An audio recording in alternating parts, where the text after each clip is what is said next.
안녕하세요. 매일 새로운 사연을 전하는 읽어주는 사연 라디오입니다. 구독과 좋아요, 많은 공유 부탁드립니다. 오늘의 사연 시작하겠습니다. 안녕하세요. 신혼 11개월 차의 30살 새댁입니다.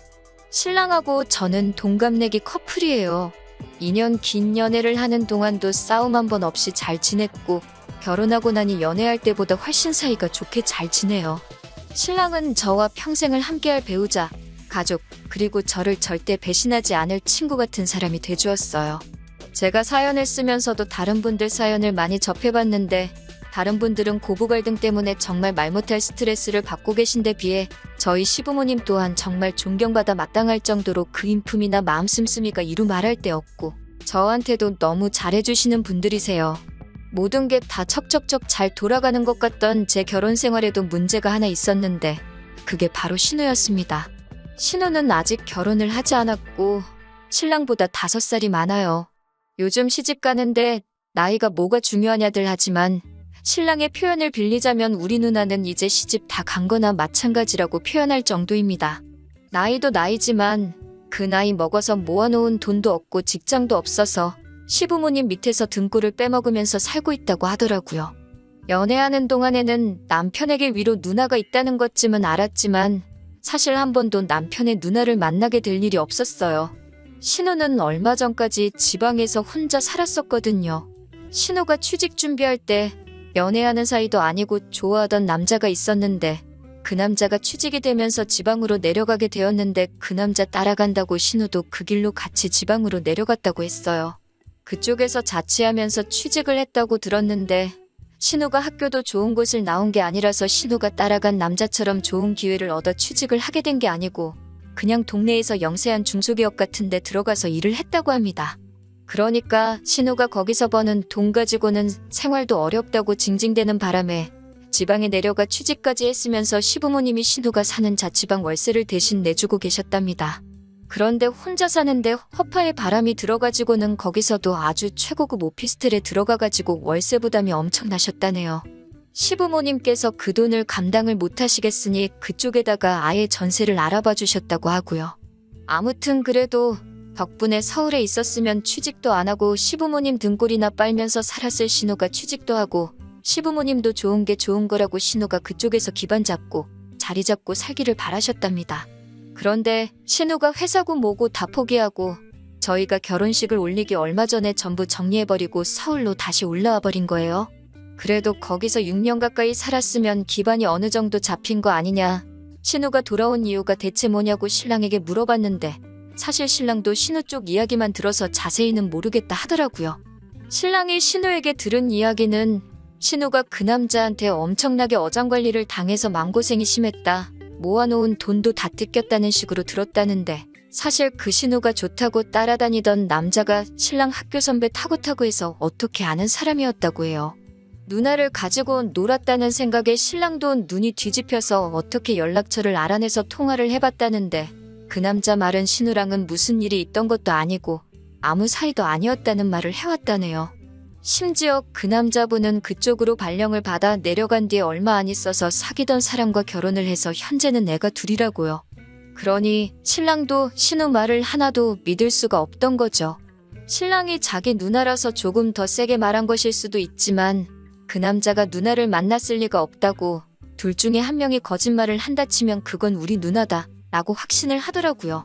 제가 혹시 모르지 않냐고까지 하니 그 남자가 미쳤다고 애도 둘이나 딸렸는데 우리 누나 어디를 봐서 그 위험을 감수하며까지 누나를 만났겠냐고 하더라고요. 누나가 어린 것도 아니고 예쁜 것도 아니고 돈이 많은 것도 아니고 직업이 좋은 것도 아닌데 어딜 봐서 그 사람이 가정을 걸고 도박을 하겠냐고요. 그러면 안 되는데 그 말에 저도 빵 터져버려서 아주 웃음 참느라 죽는 줄 알았어요. 아무튼 그래서 신우가 지방생활을 포기하고 서울로 다시 올라오기는 했는데 그때가 저희 결혼식을 앞둔 지도 얼마 되지 않은 시기였기 때문에 결혼식 당일날까지 제가 직접 신우를 만나는 일은 없었어요. 신부 대기실에서 신우를 처음 봤어요. 신랑이 표현한 것보다는 조금 더 흐릿한 인상의 평범한 첫 인상이었습니다. 그냥 그때도 평범하게 인사하고 결혼 축하한다고 한마디 해줬기에 그때는 신우가 신랑이 말한 것처럼 이상한 사람은 아닌 것 같다는 생각을 했어요. 왜 그 남매들이 항상 서로 그렇게 물어뜯을 것 같이 행동하면서 서로는 엄청 챙겨주잖아요. 제 남동생도 저한테 비슷하게 그러니 그냥 남매가 사이가 좋은가 보다 싶었고 신랑이 말한 것도 다 신우 걱정을 많이 하면서 말은 그렇게 하는 건 줄로만 알았어요. 시부모님 두 분도 엄청 좋으신 분들이니 당연히 신우도 좋은 사람일 거라고 생각을 했거든요. 제가 결혼하던 당시에 해외여행에서 돌아왔을 시 방역수칙이 조금 완화된 상태라서 신혼여행을 다녀오는 데는 큰 무리가 없었어요. 유럽 쪽은 이미 전부 다 개방돼 있던 상황이었고요. 그런데 괜히 가서 병 얻어서 돌아올까봐 걱정이 돼서 저희는 신혼여행은 생략하고 모든 게 다 안정이 되었을 때 진짜 좋은 곳으로 편하게 다녀오자는 계획을 세워서 그렇게 결혼식 끝나자마자 곧바로 저희의 신혼생활이 시작되었습니다. 결혼식 당일날에는 너무 긴장을 해서 그런가 그 시간이 어떻게 지나갔는지 잘 기억도 안 나요. 그냥 무작정 웃음만 나고 행복했던 게 기억이 나네요. 딸을 보내는 친정아버지는 조금 섭섭하셨던 것 같은데 저는 마냥 좋기만 했어요. 아무튼 식비 같은 거 다 정산을 하고 나서 방명록이랑 축의금은 저희가 챙겨서 신혼집으로 돌아왔습니다. 하객이 신랑과 저희 쪽 하객 합쳐서 250명 정도가 왔었어요. 민감한 시기였음에도 불구하고 자리를 빛내주신 분들께 너무 감사했죠. 신랑 측 하객이 140명 정도로 더 많았는데 축의금은 양가 다 비슷하게 들어왔어요. 축의금이란 게 저는 그렇게 크리라고는 생각도 못했는데 여기저기서 받고 나니 그 금액이 엄청나더라고요. 방명록을 보면 저나 신랑 친구들, 그 외 직장 동료들을 제외하면 전부 다 양가 부모님들 하객이었습니다. 말이 축의금이지. 사실 그 돈이 그동안 양가 부모님들이 여기저기 다 쓰셨기 때문에 돌아온 돈이잖아요? 친구들이나 직장 동료들한테 들어온 축의금의 비중이 그렇게 큰 것도 아니고 신랑이나 저랑 개인적으로 가까운 친구들은 다 따로 저희들한테 준 게 있어서 사실 그 돈들은 양가 부모님들의 돈이나 다름없는 돈이었어요. 그리고 일반적으로도 축의금은 양가 어른들께 드린다고 듣기도 했고요. 그래서 신랑과 상의하고 나서 축의금을 양가 부모님께 드리기로 결정했습니다.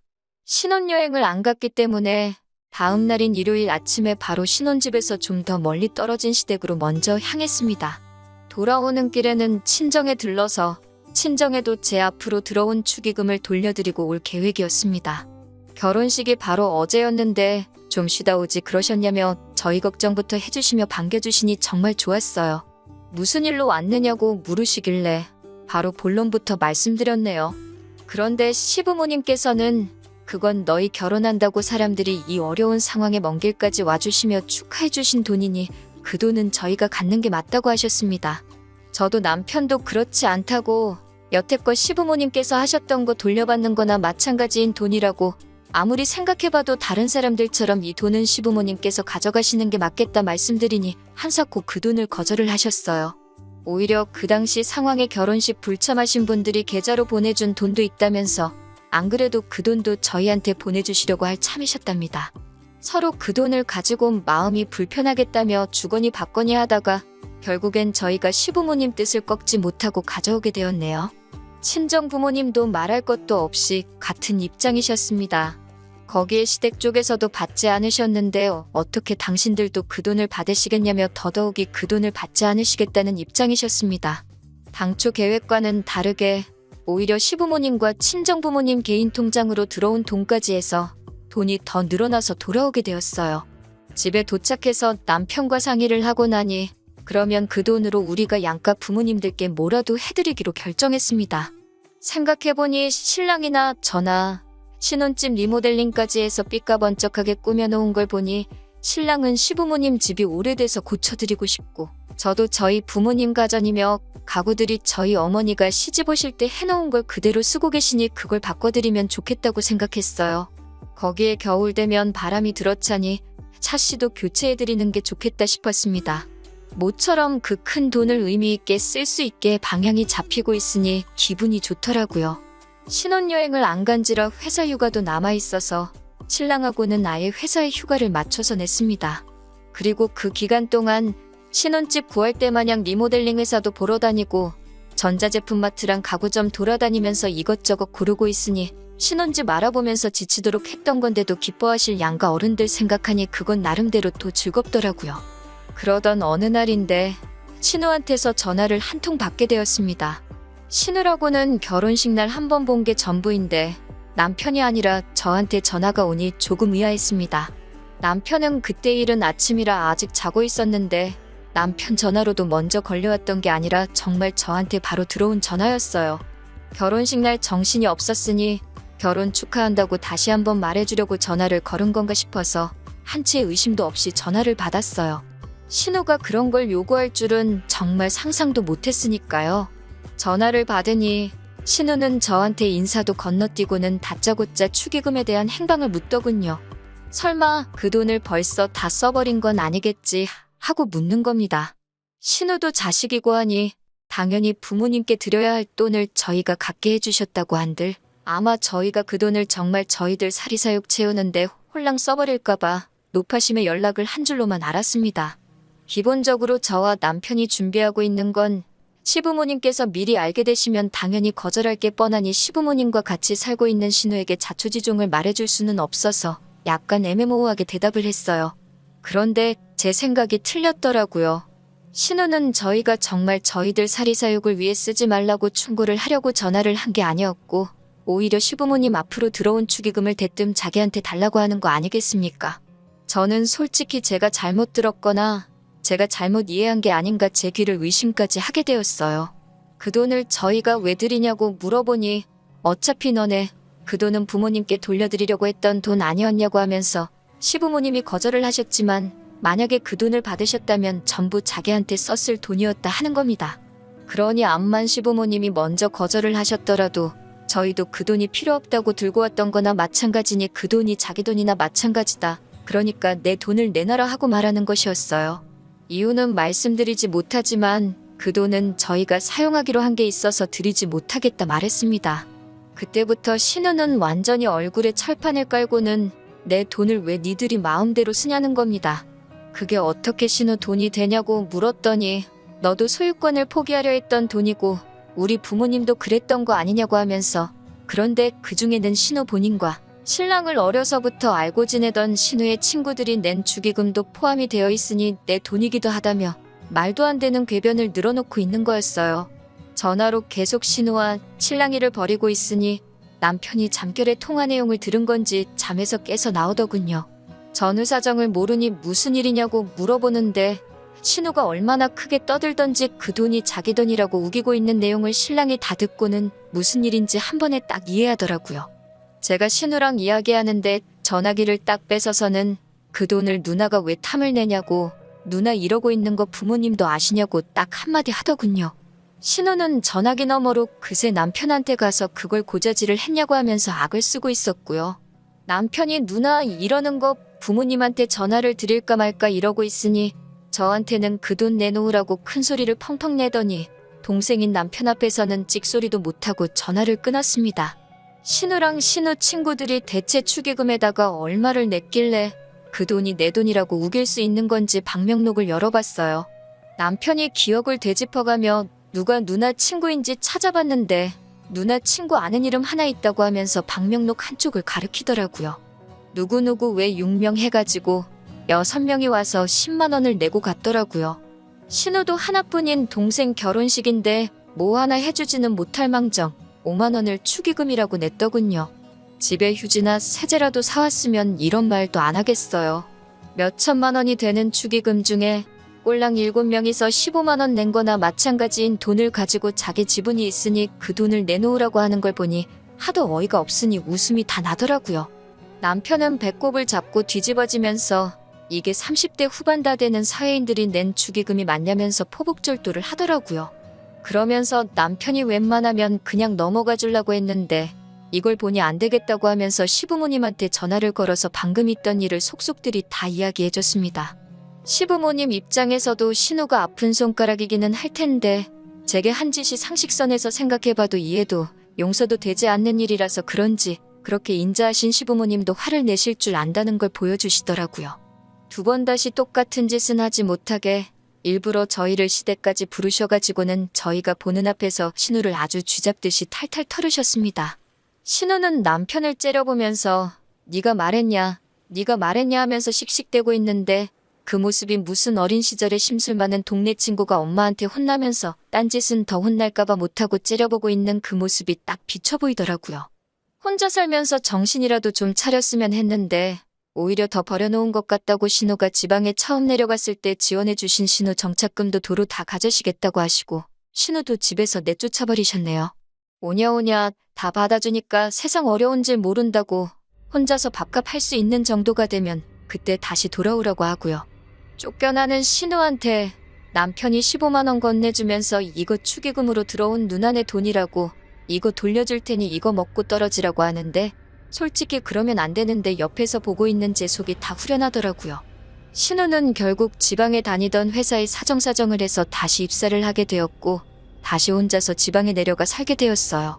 하지만 달라진 게 있다면 시부모님이 신우에 대한 지원을 전부 끊어버렸다는 거예요.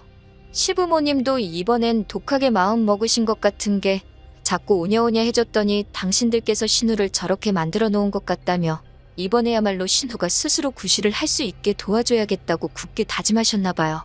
신우도 처음에는 죽는 소리 하다가 사람이 그 정도로는 죽지 않는다는 걸 깨닫고는 지금은 정신 차리고 적응도 하면서 일을 하고 있나 봅니다. 얼마 전에 시부모님 집 리모델링이 끝이 났어요.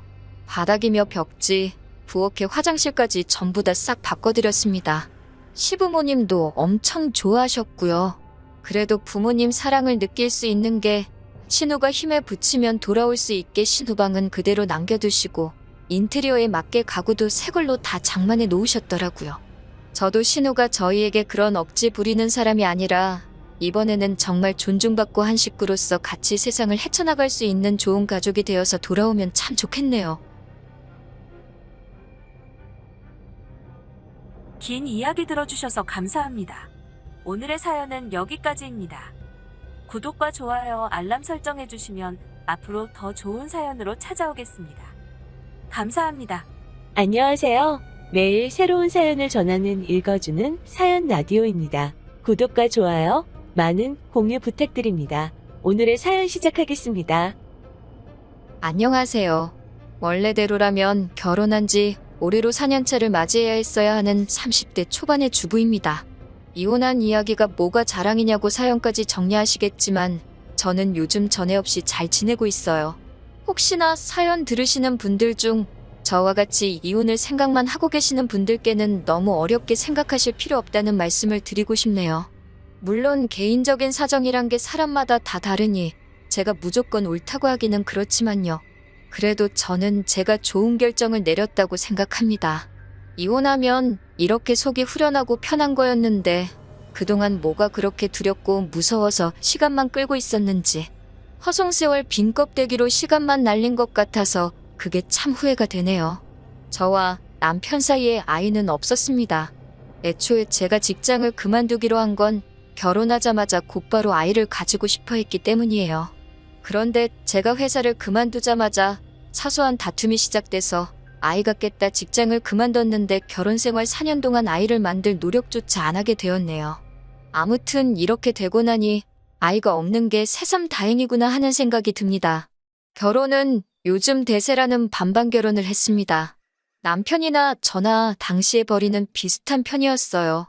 그런데 두 사람 다 취직을 한 기간이 얼마 되지 않아서 양가에서 똑같이 지원금 받고 모자란 부분은 대출을 받게 되었습니다. 영끌이나 마찬가지인 대출이었는데 그나마 다행인 건 저나 남편 벌이가 괜찮은 편이라서 대출이자에 대한 부담이 그렇게 많은 편은 아니었어요.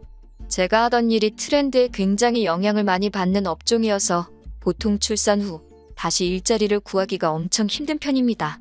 그런데 또 그런대로 프리랜서로 일을 할 수 있는 기회가 다른 직종보다는 괜찮은 편이라서 남편과 긴 상의 끝에 회사를 그만두고 프리랜서로 일을 시작해보려고 했어요. 출산과 육아로 생기는 공백이 부담스럽기도 하고 아이가 태어나고 안정적인 가정을 꾸리는 것도 좋지만 저는 제 커리어를 그런 식으로 포기하고 싶지는 않았거든요. 물론 프리랜서가 된다 하면 지금 회사에서 받는 안정적인 수입은 꿈도 꾸지 못할 수도 있는 리스크가 있었습니다. 잘 풀리면 회사에서 버는 돈 그 이상을 벌 수 있지만 반대로 말하자면 일거리가 하나도 들어오지 않는 경우도 있거든요. 그래도 결혼 생활 1년 2년 하는 것도 아니고 아이도 하루 이틀 키우다 말 게 아니기 때문에 제가 하루라도 빨리 프리랜서로 이름을 알리는 게 나중을 봤을 때는 더 도움이 될 거라 생각했어요. 남편도 잘 할 수 있을 거라면서 저를 응원해줬습니다. 이런 어려운 결정을 내리는 데는 당연히 남편이 제게 용기를 북돋아 주었기 때문이 컸어요. 그런데 알고 보니 그런 게 아니었네요. 회사를 그만두면서 그래도 대표님이 저같이 실력 있는 사람을 어디서 또 구하냐며 많이 아쉬워하셨어요. 혹시나 나중에 아이가 태어나고도 복직할 계획이 있으면 연락이나 한 통 달라고까지 해주셨네요. 그냥 해주는 말이었겠지만 제가 그동안 회사에서 최선을 다했다는 이야기처럼 들려서 기분은 좋았습니다. 대표님도 대표님이지만 저도 많이 아쉬웠어요. 대우도 좋았을 뿐더러 이 회사에 들어오려고 정말 엄청 많은 준비를 했었기 때문에 이렇게 그만두게 되는 게 너무 아쉬웠습니다. 그렇게 프리랜서 생활을 시작한 지 한 달이 지났을 때의 일입니다. 그날은 남편은 회사로 출근을 해 있었고 저는 집에서 집안일을 하고 있던 여태까지와 다를 것 없는 평범한 날이었습니다. 그런데 현관문에서 비밀번호 눌리는 소리가 나더라고요. 남편이 퇴근하기에는 살짝 이른 시간이길래 누군가에서 나가보니 시어머니가 인상을 잔뜩 쓰고는 집 안으로 들어오시더라고요. 시어머니가 집 비밀번호를 알고 있을 리가 없는 상황이었으니 남편이 알려줬다는 걸 직감하게 되었어요. 시어머니가 비밀번호까지 눌러서 그런 표정으로 들어오는 걸 보니 잘은 모르겠지만 뭔가 좋은 일이 아니겠구나 하는 생각이 들었습니다. 남편이 어머님한테 비밀번호를 알려줄 시간에 저한테도 전화 한 통 해줬으면 좋았겠다 싶은 생각이 들었어요. 미리 대비라도 할 수 있었을 테니까요. 시어머니는 다짜고짜 제가 직장을 그만뒀다고 들었다며 그걸 마치 따지기라도 하듯이 저에게 물어보셨습니다. 이미 한 달이 지난 시점에서 저렇게 나오시는 걸 보니 남편이 시가족들에게는 제가 직장을 그만두게 된 걸 이야기하지 않았나 봐요. 그래서 한참을 진땀을 빼면서 제가 직장을 그만두게 된 이야기를 해명해야만 했습니다. 남편과 합의된 일이다. 정 모하시면 전화를 해보시라고. 하지만 시어머니는 도통 제 말을 믿지 않으시고 끝까지 어떻게 그런 결정을 본인과 상의도 없이 내렸냐며 화를 내고 계셨습니다. 그런 것까지 어머님한테 허락을 받아야 하는지는 몰랐지만 당시에는 사실 어머님과의 불화가 처음 있는 일이었으니 입도 뻥끗 못하고 계속 당하고만 있어야 했어요. 한참을 시어머니에게 시달리고 있는 와중에 문이 열리는 소리가 나더라고요. 남편이 퇴근해서 돌아온 거예요. 정말 그제서야 이 시달림이 끝이 나겠구나 싶었고 구세주가 등장한 것만 같았습니다. 남편이 저 대신 어머님을 이해시켜주는 것까지도 바란 게 아니었습니다. 더 혼나도 상관이 없으니 단지 제가 직장을 그만두기로 한 과정을 정확히 말씀드리고 그 자리에서 제 편을 들어줬으면 싶었어요. 그리고 그렇게 해줄 거라 당연히 믿었고요.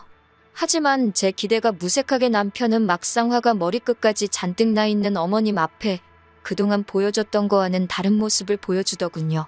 제가 어떤 결정을 내리던 응원해주겠다던 남편이 시어머니가 대노한 모습에 자기가 언제 그랬냐는 듯 마치 회사를 그만두고 나온 건 전적으로 저희 독단이고 잘못이라고 말을 바꾸더라고요. 아무리 어머니가 무서워도 그렇지 어떻게 저렇게 했던 말을 안 한 척을 할 수 있지 싶었습니다. 그때 처음으로 제가 이 남자와 결혼하게 된 것을 후회하게 되었어요. 그리고 그때 끝내버리지 않고 지금까지 질질 끌고 왔는지 싶은 마음입니다. 어머님이 저렇게 화내는 이유는 결론부터 말씀드리자면 우리 아들이 혼자서 뼈 빠지게 벌어 대출금 갚고 생활비를 주는데 제가 집에서 놀고 먹고 있는 꼴을 못 보겠다는 겁니다. 제가 프리랜서로 재택근무 형식으로 일을 할 계획이다 했더니 돈을 얼마나 벌었냐고 물으십니다. 그 말에는 할 말이 없더라고요. 사실 한 달 동안 일거리가 하나도 들어오지 않아서 수입이 전혀 없었거든요. 하지만 막말로 제가 무슨 남의 애를 낳아서 남편 돈으로 키우겠다는 것도 아닌데 내가 번 돈 네가 번 돈 이야기가 왜 나오는지 이해가 가질 않았어요. 그리고 저도 영영 돈을 안 버는 것도 아닌데 당장 돈 못 벌었다고 너무 그렇게 저만 가지고 그러시는지 이해가 가질 않았어요. 그런데 계속 하는 말을 들어보니 어머님의 본심이 나오더군요. 내 아들이 힘들게 번 그 돈으로 제가 친정에 효도하는 꼴을 못 보겠다고 하는 겁니다. 제가 회사를 그만두기 전에는 남편과 제가 벌이가 좋아서 두 사람 수입을 합치면 한 달에 800만 원 정도의 월 수입이 있었거든요. 대출금이자가 부담스럽긴 했지만 그렇다고 돈이 엄청 모자라는 상황도 아니라서 양가에다 달달이 30만 원씩 용돈을 드리고 있었어요.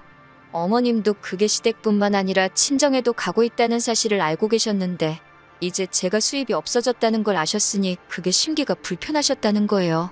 안 그래도 제가 직장을 그만두면서 수입이 많이 줄게 되었으니 드리기로 한 용돈은 제가 자리 잡을 때까지 못 드리지 않을까 싶어 그만 드리기로 했었는데 남편이 그래도 드리던 게 있는데 어떻게 한순간에 끊냐면서 제가 수입이 생기기 시작하면 무슨 문제가 되겠냐며 남편 고집 때문에 저희도 없는 형편에 계속 보내고 있던 거였거든요.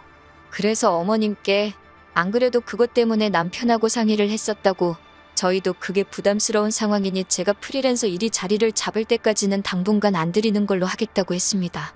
그랬더니 또 어머님이 그걸 왜 네 맘대로 정하냐고 하시는 겁니다. 내 아들이 번 돈이니까 자기는 받고 너네 집에는 보내지 않는 게 맞다고 하시는 거예요. 뭐 계산이 그렇게 되나 싶어서 더 따지고 들고 싶었는데 결과적으로 어머님이 하는 말은 한 가지였어요. 내 아들이 번 돈을 친정에 빼돌리지 말라는 말이셨죠. 그러니까 달달이 드리던 용돈만이 아니고 예를 들면 명절 때나 어버이날 때 친정 부모님 생신과 같이 뭔가를 해드리는 그런 날들은 앞으로 챙기지 말라고 하시는 거였습니다. 이게 다 앞으로 자녀 계획 때문에 그런 거다. 현재는 수입이 없지만 조만간 생길 것이다 등등 제 이야기는 하나도 듣지 않으시고 내 돈은 내 돈, 내 아들 돈도 내 돈이라고 확실히 선을 긋고만 있었습니다. 그 와중에 남편은 찍소리도 못하고 오히려 엄마 말이 맞다는 듯이 수긍을 하고 있으니 옆에서 지켜보는 제 속이 다 답답하더라고요. 어머님이 자기 할 말만 다 하고 돌아가시니 그 시끄러웠던 집이 언제 그랬냐는 듯이 조용해지더라고요. 저는 그때까지도 남편이 어머님 말씀에 맞장구 쳐주고 하던 게 다 어머님 기분 맞춰주면서 상황을 유연하게 해결시키려 한 거라 굳게 믿었는데 그게 아니더라고요. 남편은 난데없이 엄마 말이 틀린 게 하나도 없지 않냐고 하면서 대출이자 내고 생활비 주면서 자기도 자기가 쓸 돈이 없어서 그동안 회사에서도 후배들한테 커피도 한 잔 못 사주고 그랬던 게 너무 자존심이 상했다고 하는 겁니다.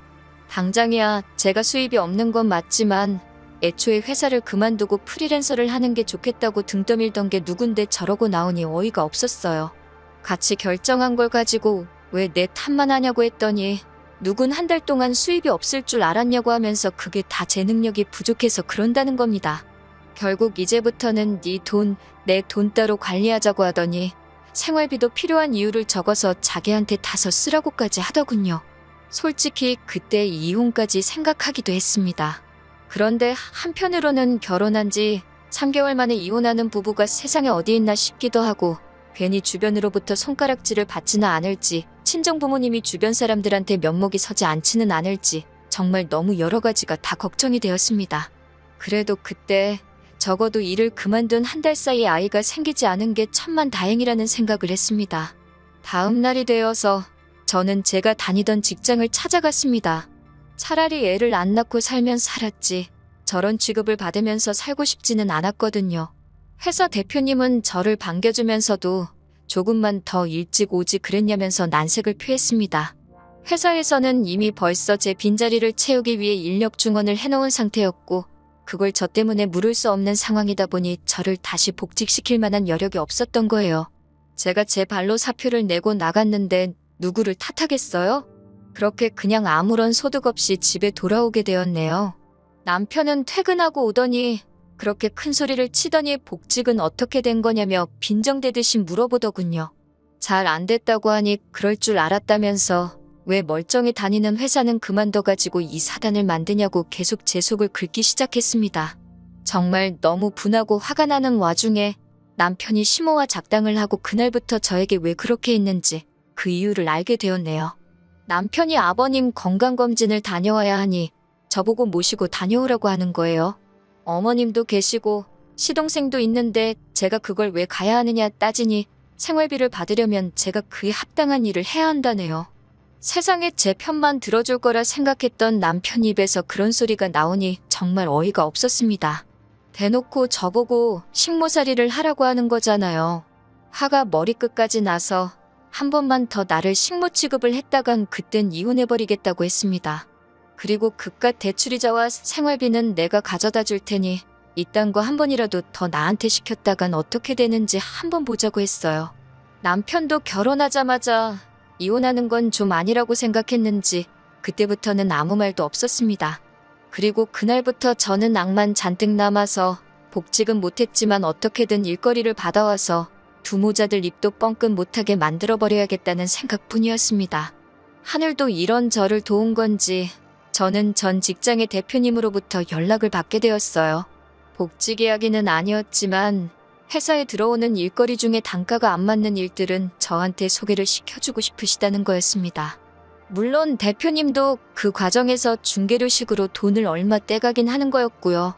대표님 입장에서는 단가가 낮지만 잠재 고객일 수 있는 사람을 잡을 수 있어서 좋고 제가 어떤 사람인 줄 알고 있는데 그렇게 저를 보내고 나서부터 한동안 마음에 걸려하셨다는 거예요.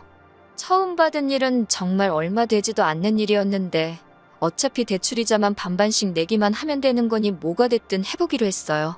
뭘 하든 남편이나 시모 계획대로 시가족 뒷바라지를 하면서 돈을 다 쓰는 것보다는 나을 거라 생각했거든요. 아무튼 그렇게 점점 프리랜서 활동이 자리를 잡기 시작했고 벌이도 늘어나게 되었습니다. 대표님이 일가물은 물어다 주던 것 외에도 활동하면서 입소문을 타게 되니까 알아서 일거리도 들어오기 시작했고요. 그리고 그때부터는 일 때문에 밤 늦게까지 작업을 해야 하는 일도 있었기 때문에 남편과 갑방 생활을 하게 되었습니다. 그러다 보니 2년 전부터는 이제 더 이상 대표님의 도움 없이도 일거리가 차고 넘쳐나는 정도로 성장하게 되었고 벌이도 회사를 다닐 때와는 비교도 안 되는 많은 돈을 벌게 되었습니다. 제가 돈을 벌어오니 남편도 더 이상 저한테 아무 말도 못하더군요. 일부러 보란듯이 제가 번 돈으로 친정부모님 차도 새 거로 한 대 뽑아드리고 일부러 친정집으로 택배 보내도 될 거 저희 집으로 받아서 남편 보여준 뒤에 친정으로 다시 보내고 있습니다. 제 일이 바빠지면서 집안일도 딱 제가 필요한 것만 하고 남편이 해야 할 건 남편이 알아서 하게 냅뒀어요. 대외적인 자리에서는 사이좋은 부부인 척 연기를 했지만 사실 룸메이트나 다름없었습니다. 그리고 얼마 전이었습니다. 식모로 부리려던 제가 돈을 잘 벌게 되니 식모로 쓸 바에야 이젠 제 돈을 쓰는 게 낫다는 생각을 했나 봐요. 집에서 일하고 있는데 또 비밀번호 눌리는 소리가 나더니 시어머니가 들어오더라고요. 그렇게 비밀번호를 바꿔봐야 소용이 없는 게 바꿔봐야 남편이 다 알려줘 버렸으니 이제는 그냥 그러려니 하고 있습니다. 시어머니가 들어오자마자 잠깐 이쪽으로 와보라고 하더라고요. 저는 지금 일을 하고 있는 중이라 시간을 못 내드린다고 했습니다.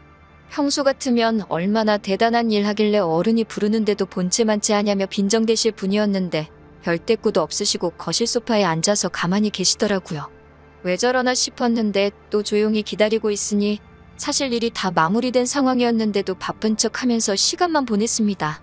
자꾸 소파와 제 방을 왔다 갔다 하시며 똥 마려운 강아지 마냥 제 눈치를 보고 계시는데 이 정도면 충분하다 싶어서 밖으로 나와 무슨 일이냐고 물어봤어요.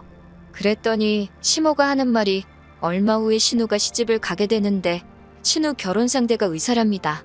그런데 시모가 우리 의사 사위한테 병원을 차려줄 돈은 없고 아무리 못해도 집이라도 한 채 해가는 게 맞는 것 같지 싶은데 돈이 모자란다고 하는 거예요. 그러니 결국은 신우가 살 신혼집 해주는데 제 돈을 좀 써도 되냐 물어보러 온 거였지요. 그 돈을 제가 왜 줘야 하냐고 대번에 물었더니 시모가 쩔쩔매면서 어떻게 좀 안 되겠냐 계속 부탁을 하시는 거예요. 여태 4년 동안 남편하고 저하고 따로 돈 관리를 해왔으니 제가 아니라 남편한테 물어봐야 하는 거 아니시냐 물어봤죠. 그랬더니 어머님은 남편이 따로 모아놓은 돈이 없다는 사실을 말해주시더라고요. 각자 돈 관리하면서 저도 크게 신경을 쓰지는 않았는데 대충 보니 남편은 자기가 직접 돈을 관리한 게 아니라 그 돈으로 신우며 시부모 뒷바라지도 해주고 주식도 하고 코인도 하고 정말 자기가 쓰고 싶은 대로 쓰고 다녔더군요. 그러니 모아놓은 돈이 4년 동안 1,000만 원도 되지 않아서 결국 시어머니가 저한테 와서 고개 숙이고 돈을 좀 해보려 하시는 거였고요. 그래서 알겠다고 말씀드리니 시모 얼굴에 웃음꽃이 활짝 피더군요. 돈이 3억 원이 어쩌고 하시길래 그러면 신우한테 앞으로 우리 집으로 출근하면 된다고 했어요. 어머님이 무슨 소리냐는 듯한 표정으로 쳐다보시길래 남편이 4년 전에 제게 말한 대로 그 돈을 받으려면 그 돈에 맞는 합당한 일을 해야 하지 않겠냐고 말씀드렸죠. 한 달에 200씩 주는 셈 치고 이자도 없는 걸로 해줄 테니 앞으로 향후 13년 동안은 우리 집에 와서 집안일부터 밀린 일까지 다 하고 그 길로 저희 친정부모님 집에 가서 집안일까지 하고 오면 딱 되겠다고 했어요. 어차피 남편하고 저하고는 집안일이 서로 별개이니 우리 집에서는 별로 할 일이 없을 거라고요. 그러니 여태 제 앞에 쩔쩔매던 시모도 돌변해서는 저한테 야야 거리시면서 우리 의사사위가 돈을 얼마나 버는 줄 아냐고 어쩌고 저쩌고 하시는데 그 집 안에 가면 의사사위는 볼 수나 있으시냐고 말하니 또 아무 말도 못하더군요. 그래도 혹시 제가 마음이 바뀔 수도 있다는 기대를 했는지 시모는 저한테 한마디도 더 뭐라고 하지도 못하고 소득 없이 돌아가야 했습니다. 그리고 남편이 퇴근하고 나서 시모한테 자초지종을 들었는지 집에 와서 저랑 2차전을 벌이더군요. 선년 날개옷 숨겨놓을 땐 언제고 상황이 바뀌니 이제 와서 그러냐고 한참을 싸우다가 결국에는 제가 지쳐서 이혼하자고 했습니다. 남편은 기고만장해서 재산분할로 제가 여태 모은 돈을 다 뜯어갈 테니 어디 한번 그렇게 하고 싶으면 그렇게 해보라고 하더라고요. 그렇게 반반씩 재산분할을 하게 되었어요. 그런데 남편은 울상이었습니다. 남편과 제가 각자 돈을 벌어 그 수입을 각자 관리해왔고 저도 돈을 쓰기는 했지만 대부분은 다 저축을 해둔 반면에 남편의 경우에는 다 쓰고 날려버린 상황이었잖아요. 그래서 남편에게는 재산 형성의 의사가 없던 걸로 간주가 돼서 나눌 재산이 없다는 판결이 나왔기 때문이죠. 반반씩 재산 분할을 하게 된 건 신혼집이었고요. 어차피 남편하고 지내던 그 집구석 정이란 게 하나도 들지 않았기 때문에 집은 너하고 돈이나 제때 보내달라고 했습니다. 그렇게 시댁은 또 난리가 난 거죠. 신우 시집 보낸다고 집을 해가려고 했는데 돈을 어디서 구하기는커녕 재산 분할하면서 저한테 내줘야 할 돈만 더 늘어난 겁니다. 애초에 알고 보니 신우도 그 의사 남자친구한테 병원 개업을 빌미로 결혼 이야기를 주고받았었나 봐요. 그런데 개업은커녕 개털도 없는 시댁 상황을 알고 나서는 결혼은 결국 없던 일이 되고 말았다네요. 진작에 이혼했어야 했는데 남의 시선을 너무 의식했나 봐요. 이혼한 지는 조금 되었는데 생각보다 타인들이 저에게 그렇게 관심이 없더라고요. 제가 괜한 걱정을 했었나 봐요. 저희 부모님도 당신들 면목보다 제가 그렇게 힘들게 살고 있었다면 진작에 말을 하지 그랬냐면서 현재는 제가 걱정하던 것과 정반대로 모든 게 잘 풀리고 걱정 없이 살고 있습니다. 이혼한 지 얼마나 되었냐고 벌써부터 연애질이라고 뭐라고들 하실 텐데 사실 지금 만나는 사람도 따로 있어요. 똥차가 가고 벤츠가 온다더니 사실 제가 여기까지 올 수 있게 저를 많이 신경 써주고 도와줬던 전 직장 회사 대표님하고 좋은 만남을 가지고 있습니다. 하지만 저도 실패의 경험이 있다 보니 조금 신중하기는 해요. 다시는 그 어떤 후회가 남지 않게 여우같이 잘 계산해서 앞으로는 더 행복하게 살아보려고 해요. 긴 이야기 들어주셔서 감사합니다. 오늘의 사연은 여기까지입니다. 구독과 좋아요, 알람 설정해주시면 앞으로 더 좋은 사연으로 찾아오겠습니다. 감사합니다. 안녕하세요. 매일 새로운 사연을 전하는 읽어주는 사연 라디오입니다. 구독과 좋아요, 많은 공유 부탁드립니다. 오늘의 사연 시작하겠습니다. 안녕하세요. 결혼한 지 1년도 되지 않아서 참 어이없는 일로 남편과 다투다가 결국 이혼까지 하게 된 20대 후반 여자입니다. 남편은 저와 4살 차이가 나는 30대 초반이고요. 연애하는 동안에도 몰랐지만 결혼 준비하는 과정에서도 남편이 그렇게 효심 깊은 사람인 줄은 몰랐어요. 남편이 꼼꼼한 성격이기도 하고 저보다 나이도 많다 보니 연애하는 내내 웬만한 결정은 남편이 알아서 하도록 맡겼었거든요. 의견 대립하면서 다툰 적도 한 번 없어요. 쓸데없는 일로 저를 속상하게 한 적도 없고 그렇게 연애를 이어오다가 결혼까지 했는데 결혼하자마자부터 돌변해서는 호시탐탐 저를 효도하는데 부려먹을 생각만 하는 걸 참아주다가 결국 마지막 사건을 통해 이혼까지 하게 되었습니다. 결혼하자마자부터 남편의 남다른 시댁사랑 때문에 당황스러웠던 건 누구보다도 저였어요. 차라리 결혼하기 전부터 시가족들이 제일 먼저다 하는 모습을 보여줬다면 이렇게 놀라지도 않았을 테고 애초에 결혼하는 것도 다시 생각해봤을 것 같네요. 신혼여행지에서부터 보여준 모습이 적잖이 실망스러웠습니다. 처음부터는 저도 그렇게 화가 나지는 않았어요. 처음에 호텔방에 짐 풀면서 저는 가장 먼저 방 안에서 보이는 이국적인 풍경이 너무 아름답다고 했거든요. 남편도 비슷한 반응이기는 했는데 우리 엄마도 같이 오셨으면 좋았겠다 하는 거예요. 그게 잘못된 말은 아니에요. 당연히 그렇게 생각할 수 있고 그 말을 들었을 때는 그렇게 서운하지도 않았습니다. 저도 남편 말에 그렇다고 동의를 해줬고 친정 부모님도 오셨으면 좋았겠다 싶기도 했거든요. 당연히 좋은데 왔으면 부모님 생각이 날 수도 있는 법이죠. 그런데 그 정도가 너무 지나치더라고요. 밥을 먹으러 나가도 구경을 하러 나가도 말끝마다 우리 엄마도 이런 거 좀 드셔보고 보러 다니셨으면 좋았네 어쩌네 하면서 정말 신혼여행 다니는 내내 엄마 찾으면서 같이 왔으면 좋겠다는 말을 내내 하고 다닌 거예요. 처음에는 그래 맞장구 쳐주다가도 다른 것도 아니고 신혼여행으로 온 여행지에서 그런 말만 계속하면서 초치고 있는 남편이 점점 짜증이 나기 시작했어요. 잠깐 쇼핑을 하러 가면 신혼집에 소품으로 쓸만한 기념품을 고르고 있는데도 남편은 이것 집었다가 저것 집었다가 하면서 우리 엄마 이런 거 사다 주면 좋아하실 텐데 이러고 있었다니까요. 신혼여행지에서 빈손으로 돌아갈 것도 아니고 양가 부모님 선물은 신혼여행 마지막 날에 아울렛에 가서 쇼핑하는 일정이 있었기에 그때 살 거라고 말을 해줘도 저랑 같이 물건을 볼 생각은 눈꼽만치도 없어 보였습니다. 그저 어머님 취향 찾는 데에만 혈안이 되어 있었어요. 솔직히 그런 모습 보니까 신혼여행지에서부터 이거 결혼 완전 잘못한 거 아닌가 싶었어요. 결혼을 한 게 아니라 어머님 품에서 아들 뺏어온 건가 싶었습니다. 그런데 정말로 신혼여행 후에는 남편한테 확실히 한마디 해야겠다는 생각이 들 정도로 큰일이 생겼어요. 예정대로 양가 부모님께 드릴 선물을 사러 아울렛에 왔습니다. 한국이랑 다르게 명품들이 그냥 일반 매대에 덩그러니 걸려있더라고요. 도난방지택이 달려있기는 했는데 그래도 명품인데 흠집나는 게 걱정되지도 않나 싶을 정도로 마구잡이로 진열을 해놨더라고요. 아무튼 예산 안에서 최대한 좋은 선물, 그러니까 너무 싸지도 않고 퀄리티도 괜찮은 물건 건지려고 여기저기 돌아다니면서 정말 열심히 쇼핑을 하고 있었습니다. 그런데 남편이 저보고 잠깐 와보라면서 이거 우리 엄마 사주면 어떠냐며 시어머니 드릴 물건이라고 보여주더라고요. 어이가 없는 게 아울렛인데도 불구하고 가격이 400만 원이 넘는 가방이었습니다. 자기가 이것저것 다 들춰본 결과 이것보다 비싼 것은 없었다고 하는 거예요. 남편한테 우리 예산이 지금 얼마인지나 알기나 하냐고 이거 어머님 사드리면 친정부모님은 물론 아버님 선물도 아무것도 못 산다고 말해줬어요.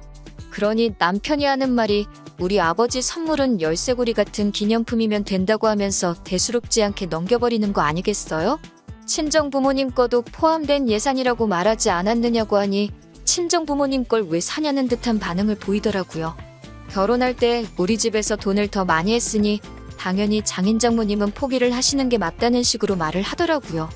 남편의 그 한마디 덕분에 첫 부부싸움을 신혼여행지에서 하게 되었어요.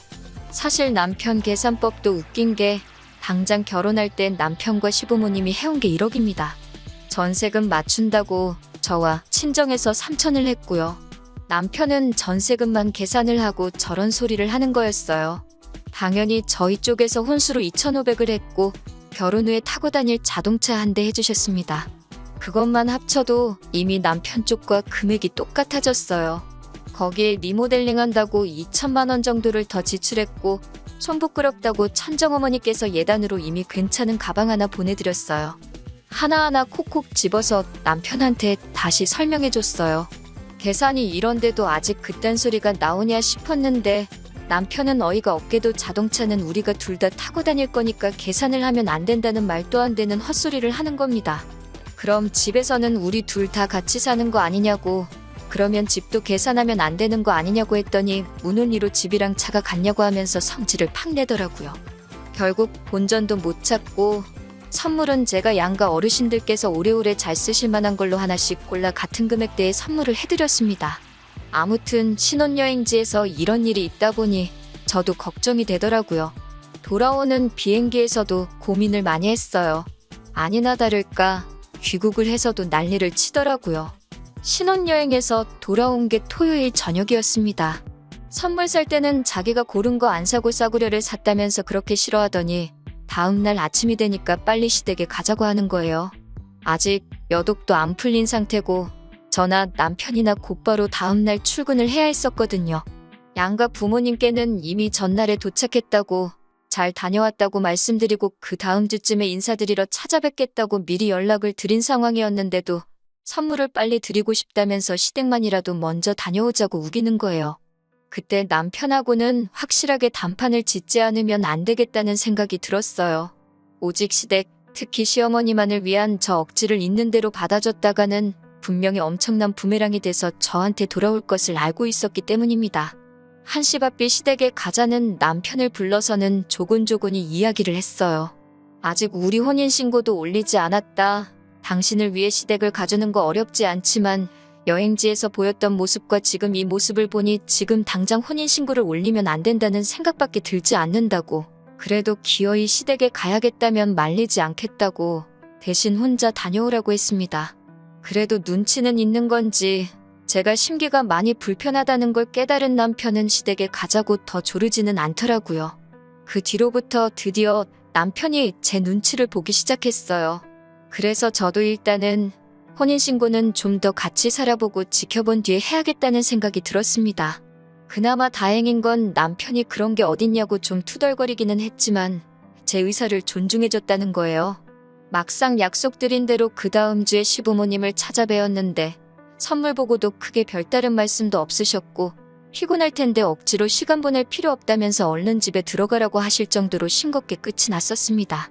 그래도 그때부터 남편이 제 눈치를 보기 시작한 건지 아니면 언제 또 시작하려고 간을 보기 위한 건지는 모르겠지만 한동안 잠잠했어요. 덕분에 아무런 의견 충돌이 없으니 남편은 어떻게 생각했는지 모르지만 저는 정말 그제서야 신혼 분위기가 나는 것 같고 집에서 같이 밥만 먹어도 행복했어요. 그런데 시간이 차츰 지나다 보니 남편도 하루빨리 효도가 하고 싶어서 몸이 달았었나 봐요. 제가 사실 결혼하기 전부터 동생하고 같이 모으고 있던 돈이 있었습니다. 그렇게 둘이 모아서 부모님 해외여행을 보내드릴 계획이 있었거든요. 그게 적금이 만기가 돼서 그 돈이 잠깐 제 통장에 들어오게 되었어요. 아직 여행 비용을 모으기에는 조금 모자란 감이 있어서 적금을 한 번 더 들어야 하는 상황이었습니다.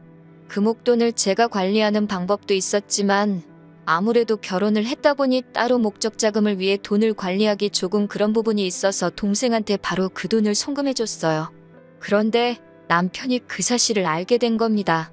그 돈이 무슨 돈인진 몰랐지만 한 번에 큰 돈이 동생 통장으로 넘어가니 남편도 그게 궁금해서 물어보지 않을 수가 없던 거예요. 남편에게는 친정부모님 여행 때문에 결혼하기 전부터 모으던 돈이라는 설명을 해줬습니다. 그러자 남편은 우리 엄마는 해외는커녕 그 흔한 제주도도 한번 가보신 적 없다면서 자기도 시부모님 여행을 보내드리고 싶다는 거예요. 저야 결혼하기 전부터 몇 년 동안 모은 돈이니 그럼 지금부터라도 용돈에서 일부 빼가지고 모으라고 했습니다. 그랬더니 또 그게 불공평하다는 겁니다. 자기 용돈에서 얼마를 뺀다고 두 분 여행 보내드릴 돈이 모이겠냐고요?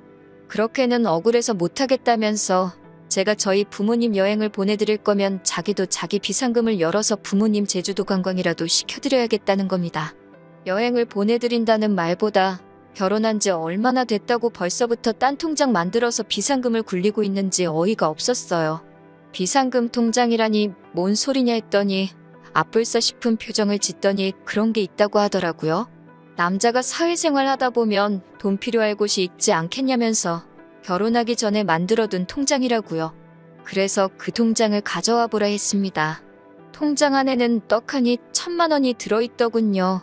결혼할 때 솔직히 남편이 모아둔 돈이 많았던 것도 아니고 그렇게 넉넉하게 가져온 편이 아닌데다가 솔직히 저희 쪽에서 결혼할 때 조금 더 한 느낌이었는데 애초에 1,000만 원을 꽁쳐두고 자기가 쓰고 싶은데 쓰려고 했다니 어이가 없었어요. 남편은 임기응변이라고 사실 비상금이 아니라 자기도 결혼하기 전부터 부모님 여행 보내드리려고 모아놓은 돈이라고 말을 바꾸더군요.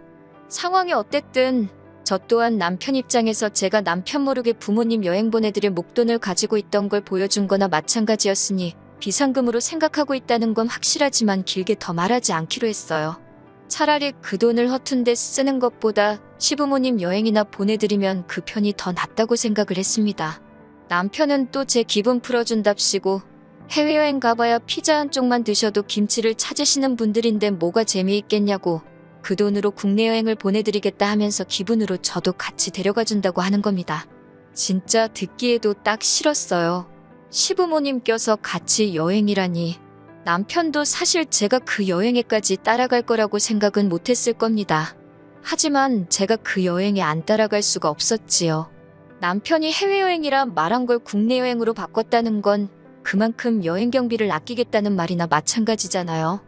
그렇게 되면 남편은 분명히 1,000만 원이라는 비상금이 많이 남게 될 텐데 그 상황에서 남편이 또 그 돈을 은닉해버린다면 그 돈을 가지고 남편이 어디다가 어떻게 쓸지 너무 눈에 선하고, 그렇지 않더라도 어디 갔다가 퇴근이라도 말없이 늦게 하거나 하는 날에는 저 혼자 집에서 전전긍긍하면서 남편을 의심하고 있을 거라는 생각이 들었거든요.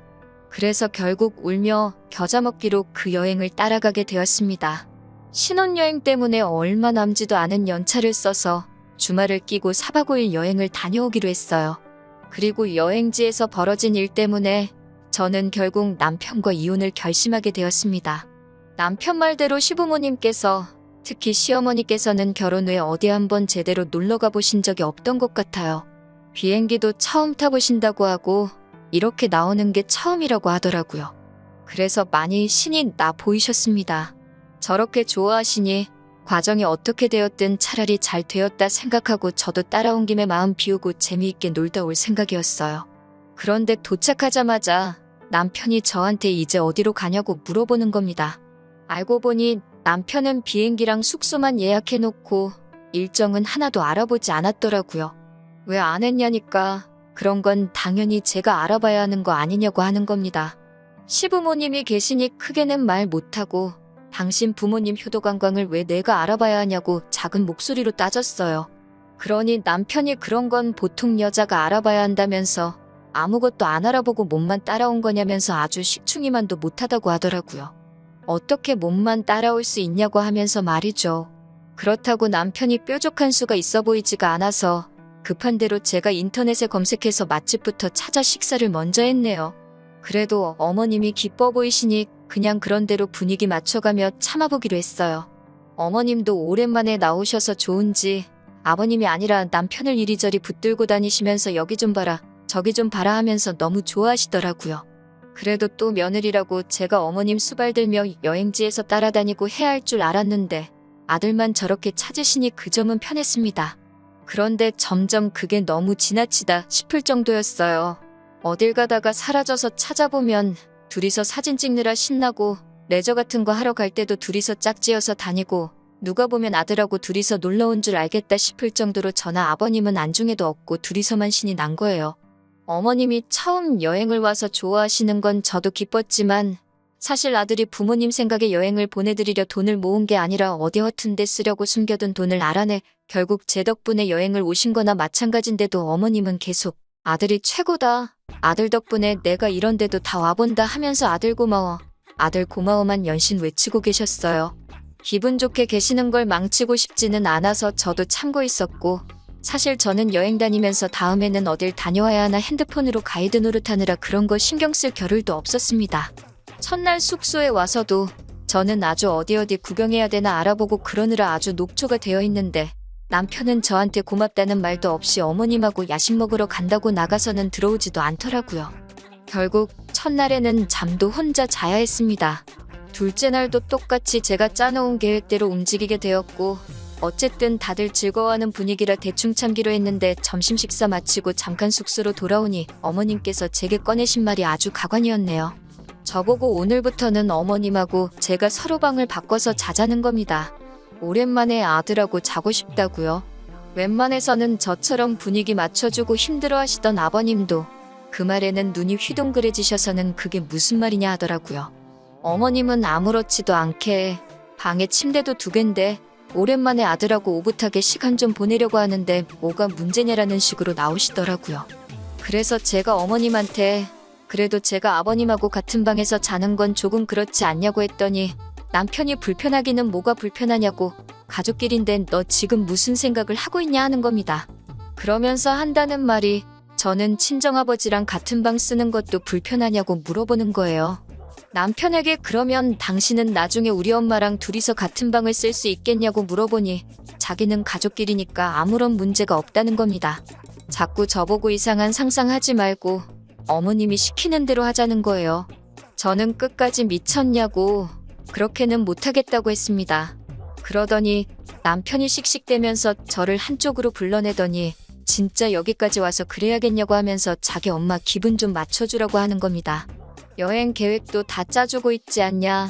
여기서 뭘 더 어떻게 맞춰줘야 하겠냐니 남편이 그러면 얼른 프런트에 내려가서 제 돈 주고 방을 하나 더 잡으라고 하네요. 저 때문에 다 망쳐버리고 싶지 않다면서요. 그때 머릿속에서 뚝 소리가 나면서 제 인내심의 한계가 끊어지는 듯한 느낌이 들었습니다. 그 자리에서 다 뒤집어 엎어버리고 싶었는데 꼭 참고 알겠다고 말하고 내려왔어요. 프런트로 와서 방을 하나 더 잡아주는 대신에 저는 그 길로 렌트카 끌고 공항으로 가서 비행기표 끊고 혼자 집으로 돌아왔습니다. 저보고 지금 어디냐고 아주 전화기에 불이 날 정도로 연락을 하더군요. 전화로 사과라도 하려나 싶어서 미친 듯이 걸려오는 전화를 받으니 다짜고짜 저한테 욕부터 하기 시작하더군요. 그러면서 하는 말이 자기가 어머님을 챙기고 있으니 제가 아버님 좀 챙겨주면 좀 좋냐고 하면서 끝까지 자기가 무슨 잘못을 한 건지도 모르고 큰 소리를 치고 있더라고요. 그래서 여기까지가 끝이라고 했습니다. 어차피 혼인신고도 안 한 거 그냥 결혼 무르자고 했어요. 이깟 전셋집 필요도 없으니까 내 돈 2천만 원 들어간 것만 돌려달라고 했습니다. 차는 제 돈으로 샀으니 제가 가져갈 거고 혼수도 마침 저희 부모님 집 가정가구가 다 낡았는데 이참에 전부 다 가져가서 새 걸로 교체해드린다고 했어요. 예단으로 어머님한테 가방 드린 게 있으니 그건 도로 가져가지는 않겠지만 가정가구들 가져가면서 드는 이사 비용은 다 내라고 했습니다. 그렇게 안 하면 내가 이혼녀가 되는 한이 있더라도 내가 가진 모든 걸 털어서 사실혼 증명하고 이혼소송에서 위자료에 재산분할까지 싹 다 해서 가져갈 거라고요. 그렇게 전화를 끊으니 여행지에 있는 어머님도 아버님도 번갈아 가면서 전화를 거시면서 저한테 좋은 게 좋은 거 아니겠냐고 아들 좀 용서해달라 하시더군요. 어머님께는 남편이 어머님 생각하시면서 저런 게 한두 번이 아니라고 이미 눈 감아주기에는 너무 멀리 왔다 말씀드렸어요. 어머님과 저를 사이에 두고 남편한테 선택을 강요하는 악처가 되고 싶지도 않고 어머님으로부터 아들을 뺏어오고 싶지도 않으니 도로 돌려드리겠다고 했지요. 결국 지금은 다 정리가 돼서 제가 원하는 방식으로 남편과는 갈라서게 되었습니다. 남편은 보증금 때문에 나가지도 못하고 아무것도 없는 빈집만 두고 돈이 묶여있는 상태고 저는 말씀드린 대로 가정가구며 싹 다 가지고 친정으로 돌아와 살고 있어요. 차라리 결혼 전에 자기는 엄마 없으면 죽고 못 사는 그런 사람이라고 말해줬으면 결혼이라도 다시 생각해봤을 텐데 그걸 꽁꽁 숨긴 덕분에 이런 경험까지 다 해보네요. 그나마 혼인신고를 늦게 올린 건 신의 한 수라고 생각해요. 적어도 지옥 구렁텅이에서 더 깊게 빠져들지 않고 빠져나올 수 있었으니까요. 아직 저는 젊으니까 한동안은 다시 여유를 즐기며 살아가야겠습니다. 내년쯤에는 저희 부모님 모시고 해외에도 다녀올 계획이에요. 긴 이야기 들어주셔서 감사합니다. 오늘의 사연은 여기까지입니다. 구독과 좋아요, 알람 설정해주시면 앞으로 더 좋은 사연으로 찾아오겠습니다. 감사합니다.